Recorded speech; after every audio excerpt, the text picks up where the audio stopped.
taliwala sa panahon ug dapit nga imong ginapuy-an. Ikaw nakakita, nakadungog o nakapamatuod sa mga pag-antos, mga kalisod, mga pagdaog-daog ug pagpanamastamas ug pag-abuso sa katungod ug dungog sa tao. Ikaw nangutana, kanus apa ba kahatagan kinig kasulbaran, solusyon kining tanan, kanus apa ba di ay mabatnan ang tinuod nga kalinaw, tinuod nga hustisya ug tinuod nga kalipay. Ikaw madasig, tungod kay adunay pasalig o mga saad sa pangulo nga politikanhon nga kuno sila mo serbisyo, sila mo alagad, apan ang tanan nabalitan. Tungod sa manggad, propidad, ang moralidad sa mga pipila nga anaa sa otoridad nabalitan. Ikaw nihangad sa Diyos nun nga katilingban, nagatuo nga diha makitaan ang kasulbaran sa mga suliran, mga lulan nga imong ginapasan. Apan hinay-hinay, imong nadiskubrihan ang kamatuoran nga ang gialagaran o ginipingsaan maudi ay ang ilang kaugalingon o personal nga mga katuyuan. Higala, ayaw og kaluya, ayaw walaa ang imong pagsalig, ayaw og kaguol, adunay maayong balita alang kanimo karon. Ang Iglesia Adventista del Sétimo Día o Seventh-day Adventist Church nagapahibalo kanimo nga ang imong gipangita o gikinahanglan imong makaplagan pinaagi ni ini nga tulumanon. Tingog sa paglaom ug karon ania ang imong alagad. Mayong adlaw kanimo Pastor kanu sa kamuaring datagan.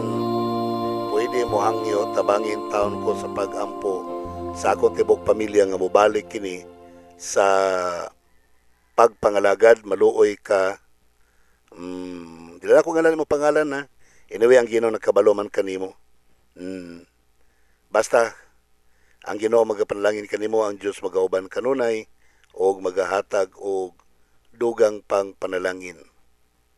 Okay, so napailaing prayer request diri. Pastor, dako kay mo ang pagsulay. Ikalaban mi sa among sa mani. Ikalaban mi sa amo ang kilikanan tungod sa amo ang bag-ong pagtuong nabatnan. Bag-o lang mi nabautismuhan pagka-SDA sa pagpaminaw sa tingog sa paglaom. Wow, praise God. Please iampo me. Okay, yes, thank you. So, sincere mo nga mga butang na pwede kang ipang sulti ni mo diri. Yes, we will pray for you. Will not also mention your name. Basta kay from Bukidnon. Yeah. Pastilan dakong trial ni Pastor, okay? Grabe po. Yes, thank you very much. So, dito na ko i-mention kaya basi mo samot kasuko ng imuhang parents diha, no? Nga bingos na radio. Okay, thank you so much. Ang Ginoo magapanalangin kaniyong tanan.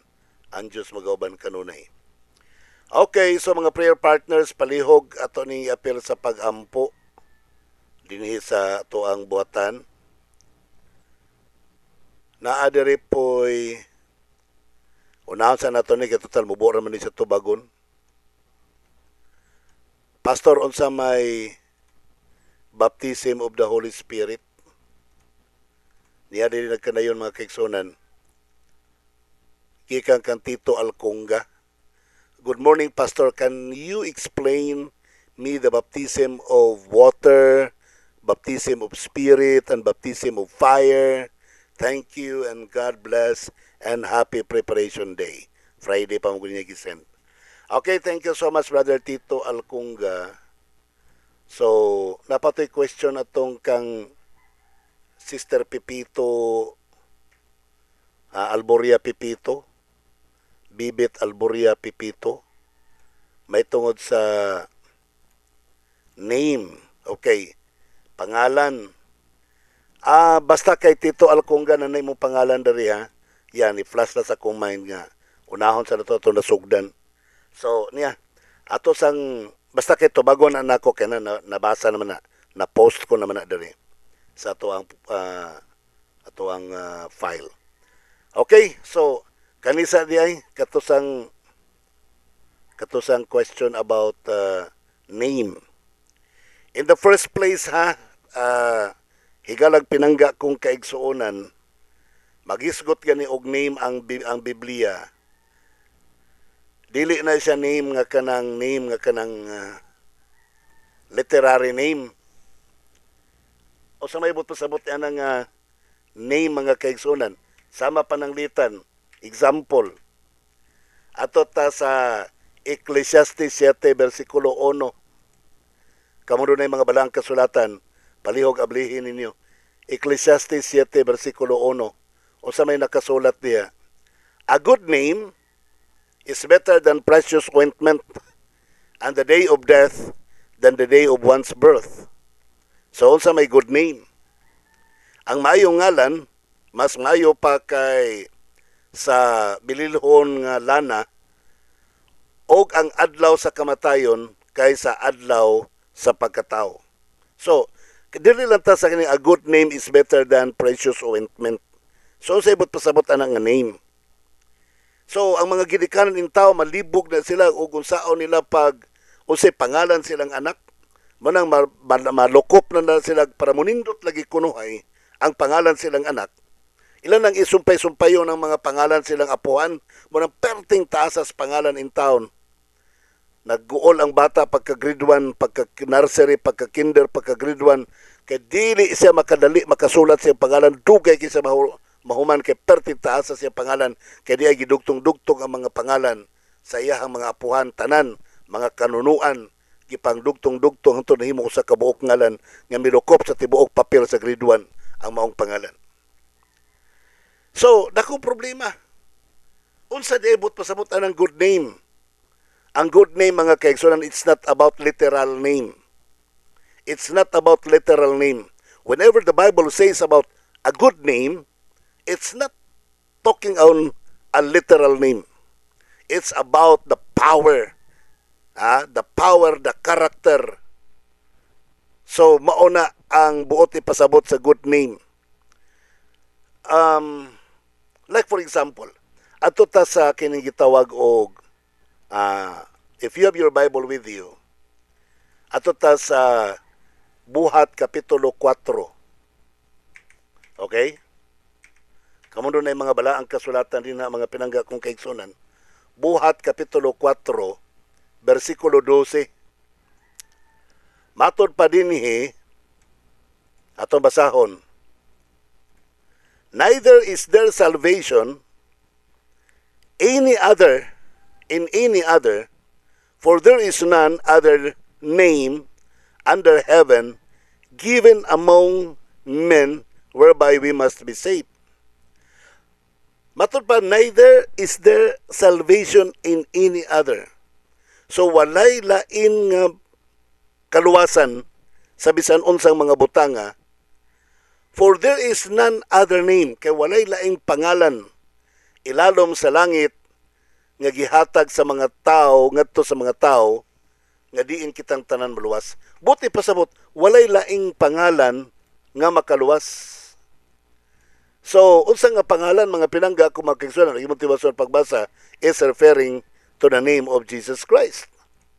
Naghisgot ka na siya sa pangalan ni Jesus Christ. So, unsa may but pasabot niya na ang kalibutan Kristohanon, bagay di ba sa mga angko ng Kristohanon ng uban, they are fighting for the name on a literal name. Nagkiglaban sila mga pinangga kung mga kaigsuonan sa pangalan, kanang pangalan nga diin literal nga pangalan ang ilang gipakiglaban. So, unsa may but pasabot niya na mga pinangga kung mga kaigsuonan? That is not literal name. Okay, granting without admitting ang pangalan ni Kristo maoy Yeshua. Buot ba ninyong ipasabot nga ang literal nga pangalan ni Yeshua maoy makaluwas. Kanang literal niyang pangalan man makaluwas, mo na hinungdan nga kanang mga magtotoo sa pangalang literal nga Yahshua, ang ilang balay na bulit sa pangalang Yahshua. Ang ilang pultahan butang nga Yahshua, butang nga Yahweh, kay kuno Yahweh lagi kuno Yahshua lagi kuno. Butang ilang hagdanan butang nga Yahweh or Yahshua. Ang ilang mga bungbong sulatan og Yahweh or Yahshua sa inibruhanon nga pagkasulti kay kuno para dili makaduol ang yawa. Pastilan. So, mo na problema diha karon. Oh. Kaning gisgutan karon dinhi mga higala. Sa Roma Kapitulo 10, versikulo 13. Ato basahon. For whosoever shall call upon the name of the Lord shall be saved. Ni bisan kinsa nga magasangpit sa ngalan sa Ginoo mamaluwas. So naa diri ang dakong gubot karon og unsay pangalan sa Ginoo. Kay mo sa kanaganing pangalan gani ibot pasabot dili na ma-interpret, dili na ma-translate para sa nang pangalan nga Ricardo. Ricardo Hingigo. Ricardo Hingigo pag abot na niya US, Ricardo Hingigo gihapon na siya. Di yun na siya ma-translate into English. Pag sure niya, oy, kung doon na siya power to change his name, to translate his name, para dali masabtan sa mga Amerikano iyang pangalan nga Ricardo Hingigo. Kung doon na siya power, ha, doon na siya capacity to change. Mugasto na siya dako dito sa Amerika para dali masabtan iyang pangalan para ang mga tao din naman siya pangutana, what is Ricardo Hingigo? What does it mean? So matingalan ng mga Amerikano, so kaya niyang usbon iyang pangalan dito, i-translate iyang pangalan dito for the sake na masabtan sa mga tao dito sa Amerika. Pero no need nga kinahanglan masabtan iyang pangalan dito sa Amerika. Kaya walay pulos iyang pangalan. So no need to translate his name. No need nga i-translate pa iyang pangalan nga Ricardo Hingigo. Pero kung kinahanglan yung iyang i-translate, para kaimportanteng masabtan sa mga tao sa Amerika, iyan ang i-change dito from Ricardo Hingigo to Richard Hunter. Oh. Di ba? Ang pangalan ni Jesus Christ, mga kaigsunan, ingon sila, dili daw matranslate. Ang pangalan sa Diyos, dili matranslate. Problema na sa Diyos o iyan ang i-translate, mga kaigsunan. Siya rin magbuot na kang iyang pangalan, dili parihas sa to ang pangalan nga naka-register sa civil service or sa NSO. Ang pangalan sa Dios walay nasod nga diin na register iyang pangalan. Wala.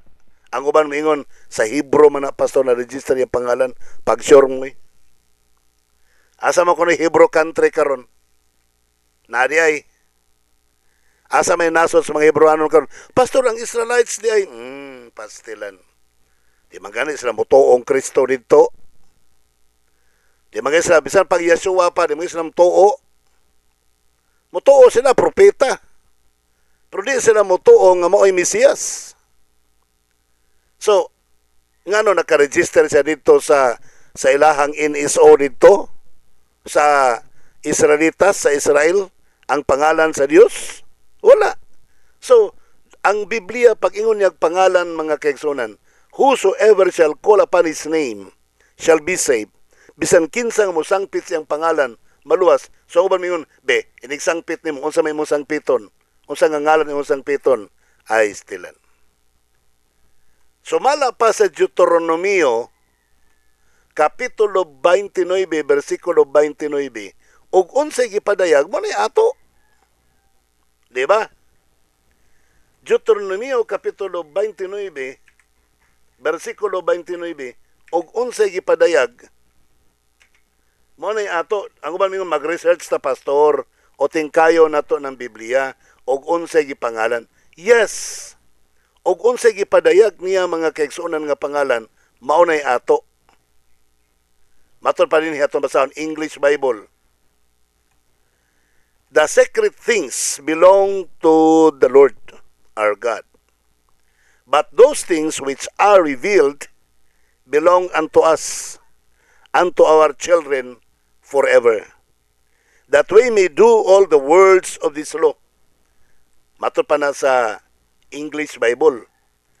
Ang tanang sikrito, ang tanang tinago, iya sa Diyos. Wala tay labot ni ana mga kaigsunan. Okay? Ato ta sa Bisaya, ato basahon sa Bisaya. Versikulo 29, 29 sa Bisaya nga Biblia nagkanayon. Ang mga butang nga tinago iya na ni Jehova nga atong Dios. Apan ang mga butang nga ginapahayag mao ang ato og sa atong mga anak nga sa gihapon aron nga pagatumanon ta ang tanan nga mga pulong niini nga kasuguan. So sa ato pa ang tanang mga butang nga wala gipadayag sa Bible, wala tay labot ana. Og unsay gipadayag sa Biblia, more ato na karon. Unsa may gipadayag nga pangalan sa Dios sumala pa sa Biblia. B. Sa dihang si Moses nangutana siya, Ginoo, imo man kusugoon paingon dito sa Ehipto aron hangyoon si Paraon nga pagawson ang mga tao. Unya, unsa may mangutana sila, kinsa may ngalan sa nagsugo kanako? Unsa may akong itubag kanila? Atong basahon. Og miingon si Moses sa Dios, aniya karon kon makadangat sa mga anak sa Israel, og moingon sila kanako, ang Dios sa inyong mga ginikanan nagsugo kanako nganhi kaninyo. Moingon ako kanila, og magaingon ako kanila, ang Dios sa inyong amahan, sa inyong ginikanan, nagasugo kanako nganhi kaninyo, og kung sila mangutana kanako, kinsa ang iyang ngalan, unsa ang igabutang, igatubag ko kanila. Versikulo 14, og bitubag ang Dios kang Moses, ako man ang mao ako. Og miingon siya, mao kini ang igaingon mo sa mga anak sa Israel, ako man mao ang nagsugo kanako nganha kaninyo. Higalag mga pinangga kong kaigsunan, atong masabtan that God is not particular of the literary name, but God is particular of the authoritative name. Pag ingon niya ako mauman ako man mauman ako, nangutana si Moses unsay pangalan nga akong itug-an kanila? Kung mangutana sila kinsay imong pangalan. Ingon ang Dios, I am that I am. Sa Hebro, Eye, Asher, Eye. So, ay kung ina nagbinuang ang Diyos. Iyang gi-emphasize mga kaigsunan ang iyahang I am, meaning to be the verb to be. The verb to be meaning to say, the powerful of all, because without the I am, nothing would exist. Walay mo exist ng kalibutan na kung wala ang I am, nga mao ang Diyos. Sa to pa, He was emphasizing on the authoritative name rather than the literal name. So dili after ang Ginoo literal name, aban ningon nga Yahweh gyud lagi pastor kay mao ginayang pangalan. Kay kuno ang pangalan nga Yahweh Hebrohano na, o kanang Hebrohanon language na sa langit pag sure moy. Kalikin sa may nagtudlo ninyo ana nga ang pangalan ang Yahweh ang Hebro o sa kalang lingwahe original sa langit. Abi ninyo mga kaigsuonan, manay giingon granted but not admitted nga ang original language nga gikan pa sa langit hangtod diri sa yuta is Hebrew. Tan-aw na to granting without admitting. Usay mo pasabot niya na tugutan ta pero di na to dawaton, or dawaton na to pero di na to uyonan. Ana lang kapagkasulti. nga Hebreano ng original, mo ni lingwahe nga gihatag sa Dios dito sa tanaman sa Eden, kay mo ni lingwahe dito sa langit. Di ba? Tanaw na to mga pinangga ko mga kaigsunan. Granting without admitting lang. Ato ta sa Genesis Kapitulo 11. Kamundo na yung mga balaang kasulatan, sunda ko ninyo. Sa Genesis Kapitulo 11, tinaw kayo ang pamahayag diri. Ato basahon, 11 hangtod sa 4. Ono to sa 4. Og ang tibuok nga yuta, usa lamang kasinultihan, usa man ni Hebreano ni dili. Tibuok kalibutan ha. Usa ray pinulungan, usa ray language. Og usa-usab ka pinulungan. So usa ray lingwahe, usa man ni Hebreano ni.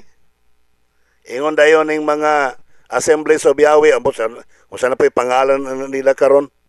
Basta kay kana maumaoran niya mga Assemblies of Yahweh, Assemblies of Yaba, o maumao na sila ana.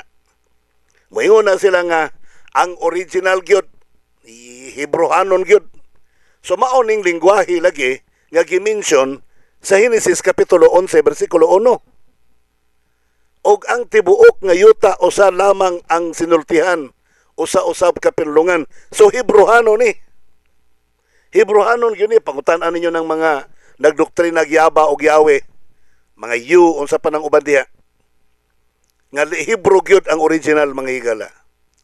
Kaning usa ka pinulungan nga gilitok sa tibuok kalibutan ni atong panahona sa Genesis Kapitulo 11, Hebreano ni nga pinulungan. Atong basag usab Genesis Kapitulo 11 bersikulo 1, og ang tibuok nga yuta may usa lamang kasinultihan og usa-usab ka pinulungan. Og nahitabo sa mipanaw sila sa sidlakan, hingkaplagan nila ang usa ka patag sa yuta sa Shinar, og dito ming puyo sila.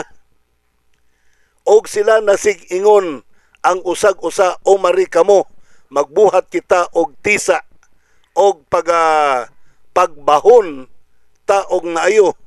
Og sila may isa, may tisa nga gigamit nga alili sa bato, og may salong nga alili sa apog.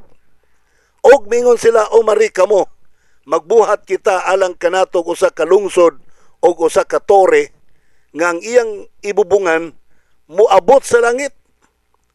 Og kita magbuhat alang kanatog usa ka ngalan, kay tingali unya kita pagapatlaagon sa halayo sa tibuok nga naong sa yuta. Og nanaog si Jehovah sa pagtan-aw sa lungsod og sa tore nga gitukod sa mga anak sa mga tao. Og mingon si Jehovah aniya karon, sila usa lamang kalungsod og may usa lamang kapinulungan silang tanan, og kini mao ang ginasugdan nila sa pagbuhat, og karon walay bisan unsa nga makapugong kanila sa ilang gihunahuna nga buhaton. Umari kamo, mga naog kita, og lahugayon nato ang ilang mga sinultihan, aron sila dili na makasabot sa sinultihan sa usa og usa.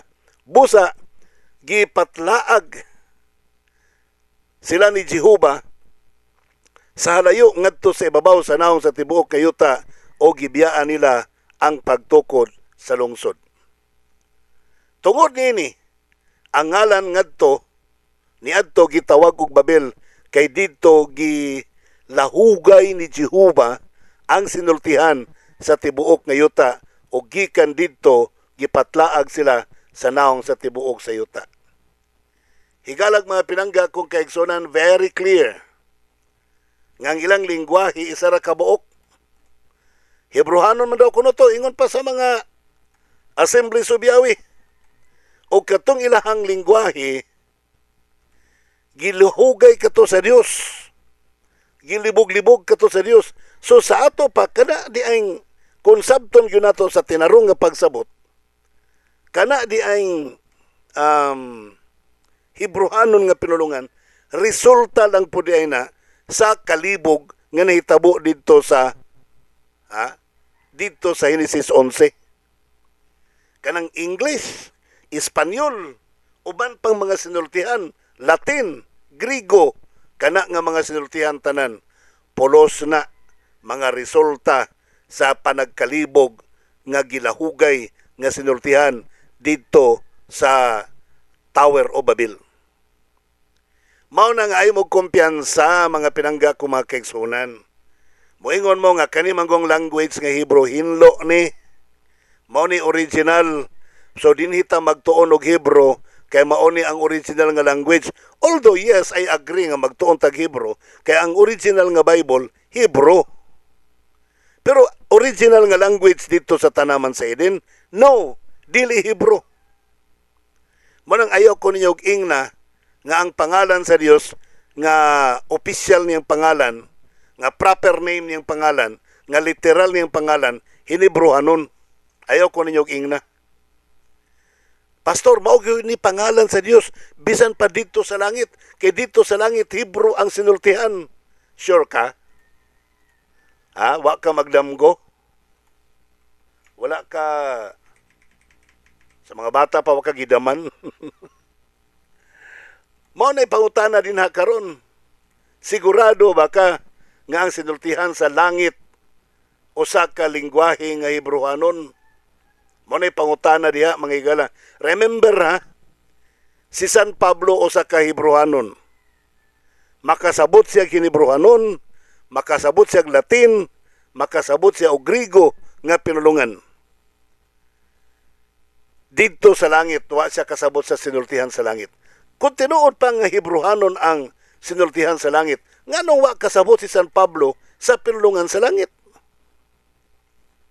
Mao na pangutana mga pinangga nako mga naminaw. Nganong wala makasabot si San Pablo sa pinulungan sa langit?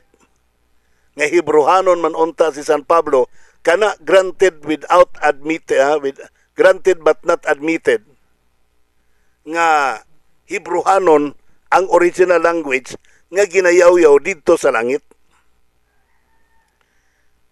Sumala pa sa ikaduhang Korinto 12, 1, 2, 3, 4. Dito daw sa langit, Hebrewanon daw ang pinulungan. Pero ang pangutana, nganong si San Pablo nga makasabot munta siya Hebrewanon, nganong wa siya kasabot? Manay dakong pangutana karon. Niya, ikaduhang Korinto 12, 1, 2, 3, 4. Kinahanglan ko ang pagpasigarbo og bisan pa nga walay makuha gikan ini. Hisugatan ko pa ang mga pananawon o mga pinadayag gikan sa Ginoo. So doon na siya pananawon nga nahitabo. Matod pa niya, mao kiniyang pananawon, nakaila ko og tao nga naa bakang Kristo, mga napulog 4 ka tuig na karon gisakgaw, dala ngadto sa katulong langit. So, gidala siya ngadto sa katulong langit para makakita siya dito kung sa kahintang sa langit. Ang sulti ni San Pablo ikatulong langit, ang mga scientists nagsulti, gano'n ay gitawag og atmospheric heaven, gadiin na rin naglupad-lupad ang mga langgam, na rin naglupad-lupad ang mga eroplano, gitawag na siyang atmospheric heaven. Doon na po gitawag ang mga scientists og starry heaven, mao ng space, na rin na ang mga kabituunan, na rin na ang mga bulan, adlaw, mo nagitawag og kawanangan, starry heaven. Wa na maglitok og third heaven ang mga scientist. Pero si San Pablo naglitok og third heaven. Wa siya maglitok og sa primero, sa pangalan sa primero. Wa siya maglitok og sa pangalan sa ikatulo. Pero ang mga scientist may nag-explain nga ang primero, kaya siyempre ang gilitok ni San Pablo ikatulo raman. So di man na pwede ikatulog. Wala primero, ikaduha. Matod pa sa mga scientist, ang primero, atmospheric heaven. Ang ikaduha, starry heaven. Si San Pablo nagsulting ang ikatulo. So si San Pablo may nagbutyag sa ikatulo. Nga matod pa niya, og ako nasayod nga kining tawhana gisakgaw dala ngadto sa paraiso. So sa ato pa ang ikatulong langit mga higala gitawag og paraiso. Paraiso. Third heaven is paradise. Sa ato pa likod pa sa adlaw. Tama ng awit sa mga kaigsuonan nga luyo sa adlaw. Luyo sa adlaw naa dito ang balay. Ang balay nga giandam sa Dios alang kanimo kanako. Balay nga bulawan nga giandam sa Dios para kanimo kanako. Luyo sa adlaw. So diha sa luyo sa adlaw mga higala, mao ang third heaven. Matod pa ni San Pablo nga naa siya didto, nakaadto siya didto. Og matod pa niya, og didto bersikulo 4, nadhindunggan ang mga pamulong-pulong nga dili arang malitok. Nga ginadili ang paglitok sa tao. So tama, gilahugay gyud ay. So kad dito sa Tower of Babel, sa Genesis Kapitulo 11, gilahugay ang pinulungan nga wa ta kabalog unsa to nga pinulungan. Kay kadto nga pinulungan mautoy language sa langit, mautoy sinultihan sa langit, o kadto nga pinulungan gidili to paglitok sa mga tao. Bersikulo 4 basahon tag-usap. Og didto iyang hindunggan ang mga pamulong-pulong nga dili arang malitok og gidili sa paglitok sa tao. Bisan pagkabalo ka mulitok, dili ipalitok. Sa to pa, you cannot say that Hebrew is the language in heaven. Kay og Hebrew, makalitok man si San Pablo. Makalitok man ang mga tao may tungod sa Hebrew, labi na kung nagtuon og Hebrew language. Pero ang lingwaheng original, dili malitok. Ang original language, mga higala, dili malitok. So therefore, kaning isyu nga ang Hebrewanon may original language, dili na tinuod. Wa magani na sila magkasinabot sa mapananglitan. Hebrew language. Kabalo ba mo o kanusa ang W gi-insert sa Hebrew? 11th century na. Ika-11 ka siglo na gisuksok ang litrang W sa Hebrew. Wala man na sila W. Letter V man ang ilaha. Munang kanabitang Yod-He-Waw-He. Dili man na Yod-He-Waw-He. Yod-He-Waw-He. Mao na nga David, dili na Dawid. Ang V, gidubli ang V mo ni gilitok nilag W. So kanang Yahweh, di na siya original nga pangalan. Kaya ang W, 11th century na. Mabita to si Jacob Smeyer sa iyang conclusion, sa iyang research nga secret name. The secret name, ang iyang issue dito, nga ang original nga pangalan sa secret name niya nga thesis kon research paper, mao ang Yahweh. Siya na po'y nagrado-grado siyang trabaho. 99.56%. Maybe I'm not sure of the figure, pero something like that. Matod pa niya 99. 99.56%. So asa ang 0.44? So mismo si Jacob Smeyer, dili siya sigurado nga perfect ang iyang research. Kulang iyang research. Mayon po ni mga taga-Assembly of Yahweh, may nalang ng amo, pastor, kay hapit mo 100%. Kulang lang gamay. Nya okay rin mo. Ngayon yung doktrina, kulang gamay. Ha? Okay ra ba mo? Kamong mga Assemblies of Yahweh, ang inyong doktrina kulang gamay. Kulang gamay. Oh. Dili 100%. Nalabaw ng yaba. Ang yaba, wa gigrado bisag gamay ang yaba. So, yaba o Yahweh, arang-arang na lang Yahweh, kinain 99.56%. Ang yaba, way grado. O way grado, o pila ka percent ang ilang research. Pero mas may na lang si Jacob Smeyer, kay siya ra po'y nagrado-grado siyang trabaho, nga 99.56%. So, man nakanindot ni Jacob Smeyer, iya trabaho, siya ra po'y nigrado. Diba? O niya, ang mga followers, die hard kayo. Yahweh good, original Yahweh, mangugat pa, makikidebate pa. Pero ang ilang founder, nagsulti dili 100%. Mosugot ba mong maluwas mo nga ang inyong doktrina dili 100%? Mosugot ba mo? Mo na pangutana karon. Gusto ko maluwas ko, pero kinahanglan akong doktrina 100%. Mayong gani kag 99.56%, daag yapoy bakak niya na. Dili na siya tibuok kamatuoran. Juan 8:38, 32, 38. O sa may klaro gina na. Kamo nasayod sa kamatuoran, ye shall know the truth, and the truth shall set you free. Kinalan masayod mo sa kamatuoran, kay ang kamatuoran magahimo kaninyong gawas.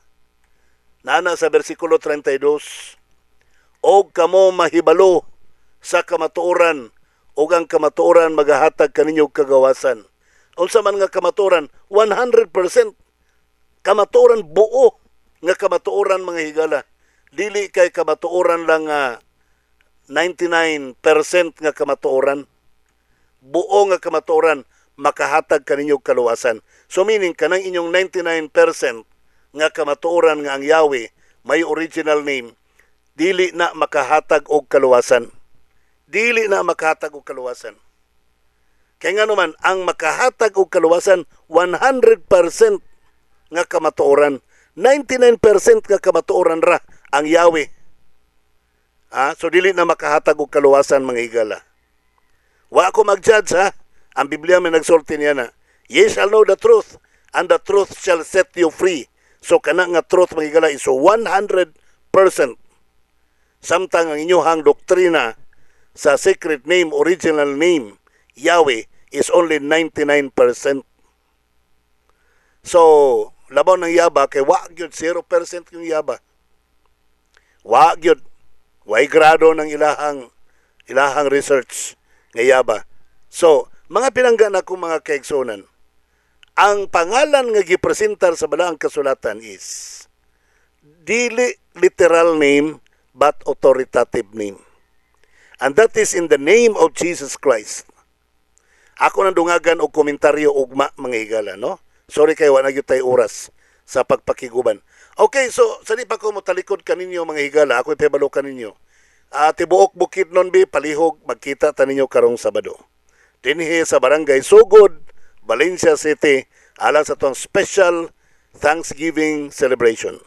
Usa ka anniversary celebration sa tingog sa paglaom, may galang nga gi-air, gi-play dinhi, kaniadto dinhi sa Malaybalay City, pinagi sa Love Radio. So karon ato sa ulogon ng pagpasalamat kay ang Ginoo nagpanalangin, mabating kusog na signal diri sa Malaybalay City gamit ang LCM FM. So agig pagpasalamat ato sa Ginoo nga pila na katuig nga milabay ang tingog sa paglaom nagpabilin gihapon nga nag-broadcast din sa radio. Bisan pa sa mga pagsulay, grabing mga kalisdanan, grabing mga balatian nga nitakboy, problema sa panglawas, problema sa paninapi, problema sa bisag unsa na lang nga problema. Pero kini nga ato tulumanon, atong programa nagpadayon hangtod karong mga takna. So dako kini nato nga rason nga daygo nato ang Dios karong Sabado. Atong pasalamatan ang Dios. So niadtong mga tawo nga nalipay nga kini atong programa nagpadayon hangtod karon magkita ta ninyo karong Sabado. Pwede pa lang diri na mga tulog Friday night padaan. Dinhi na mga tulog ang mga kaigsunan Friday night palang daan. Diri sa ato ang venue sa Barangay Sugod. First come, first serve lang ta sa mga bangko. Kay ato mga bangko, daghan man itong bangko diri. So, mga bot sa gawas, okay ra, walay problema na. So, anhitang tanan karong Sabado, kutob sa nagpakabati sa itong programa karon, labi na sa mga taga Malaybalay, panganhita, no, taga Patpat, taga Impalambong, o asa pa ning atong mga kaigsunan. Bisan pa kining mga taga airport na to nga mga kaigsunan, o naman tayo mga kapamilya diri sa landing airport, Malaybalay City. Sa panganhi mo diri tanan, manambong ta diri mga kaigsunan. tanan pang mga sakop dito sa Aglayan, sa Linabo, sa Managok, nato nga mga brethren, manambong taninyo diri sa ato ang programa diri sa Barangay Sugod, no? Diri nato sugdan ang atong tanang mga pagdaig sa Ginoo, pag-awit, paglipay kaniya tibok adlaw, kauban sa mga mag-alawit, kauban sa mga bisita, atong pahimuslan kini mahigala nga samtang duna pay kagawasan sa panagtapok, panagtigom sa sulusama ini nga panagtigom. So, manganita ninyong tanan mga kaigsunan, God bless you gid kanunay. No, malipay ang Ginoo nga magkuyog, magkita ta ninyong tanan diri sa tuang programa. Diri sa tuang selebrasyon karong Sabado. Okay, sa tema nga nagkanayon, standing strong with God. Tindog barog nga malig-on kauban sa Dios. Dinita magkuyog, magkita mga kaigsunan alang sa pagpaihap nato ngadto sa Dios. Aron po sa pagpanalangin sa Dios kanimo kanako sa pagpadayon pagsuporta nini nga buhat sa radyo. Okay, salamat kayo sa to mga donors, mga sponsors, sa to mga kapamilya kaigsunan kay galaan nga walay undang nagsubaybay sa tong broadcast. Ang Ginoo magapanalangin kaniyong tanan, ang Dios magauban kanunay. Salamat sa Medidas Medical Center Incorporated dinhi sa Valencia City, iyong manusab sa Vijolis Bolts and Nuts dinhi sa M4H Valencia City, o iyong manusab sa Custodio Convenience Store dinhi sa Highway Bagong Taas, Valencia City, sa 4D and GM niya din sa sentro gyud sa Valencia at bang lang sa Metrobank. Okay, salamat kay kaninyong tanan og sa tanang mga kaigsunan sa Bukidnon sa inyong pagpaluyo dinhi sa ato ang buhat dinhi sa radyo. Imo usab sa tanan po nato mga kaigsunan sa tibuok Pagadian City, tibuok Zamboanga del Sur. Salamat kay kaninyong tanan sa inyong pagpakiguban, pagsuporta sa atong buhat. Tanan pong taga Davao del Norte, taga Davao de Oro, Davao Oriental, thank you so much kaninyong tanan. By province na ng tani panawagan. Thank you po sa Tibok Davao del Sur sa inyong pagsuportar. O sa tibuok lalawigan sa Bukidnon, salamat kay kaninyong tanan. Ang Ginoo magapanalangin kaninyo.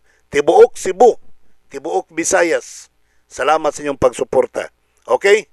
So sa tanan pong naga-take og Thyrisol og renal boost, salamat kay kaninyo. Dinhi manghigala sa Dalan Barracuda, kung saan lugar din sa Panabo. Diha sa balay ni Brother Nick Palanog, naadi na available ang Thyrisol o renal boost. No, na maligya po na siya diha. So pwede mo muduaw dito sa iya ha. Mamalit mo. No, kay Brother Nick Palanog, dinhi sa Panabo. Diha sa Barracuda, kung saan nga barangay?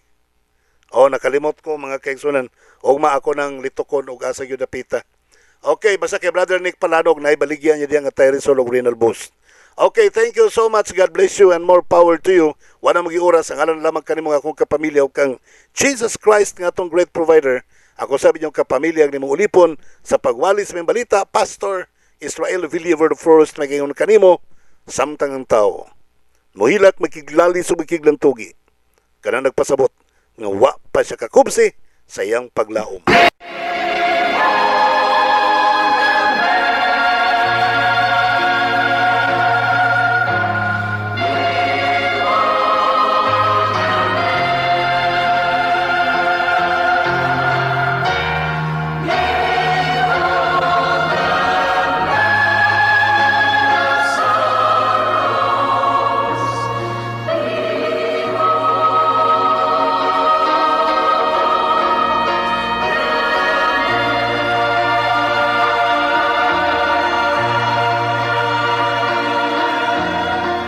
Higala, daghang salamat sa imong pagpaminaw. Kami temporaryong manamilit apan padayon sa pagdapit kanimo sa pagpaminaw sa sunod nga mga sibya. Daghang salamat. Ang Dios magabantay, magalipay ug magapanalangin kanimo mao'y among pag-ampo.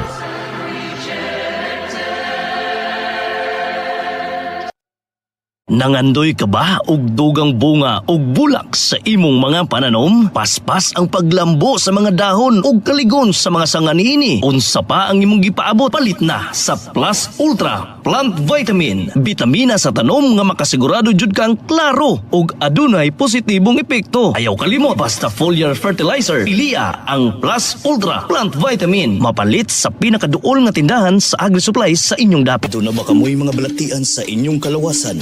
Sama sa thyroid problem, sakit sa baga, sakit sa kasing-kasing, dili makatulog, dili tama ang sirkulasyon sa dugo, nagatibugol nga mga dugo, high blood, diabetes, infection, sakit sa ngipon, sakit sa gums, anemia o guban pang mga balatian.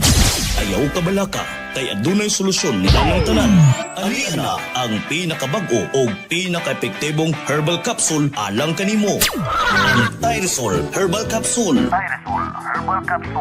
Balatian malikayan, kini ang solusyon nga mahimong himsog ang atong kalawasan. Alang sa dugang mga detalye, palihog kontaka kining mga numero 0917-1157-459 o sa 0946-6881-774. Usa pa inyo, Deolat. Palit na mo.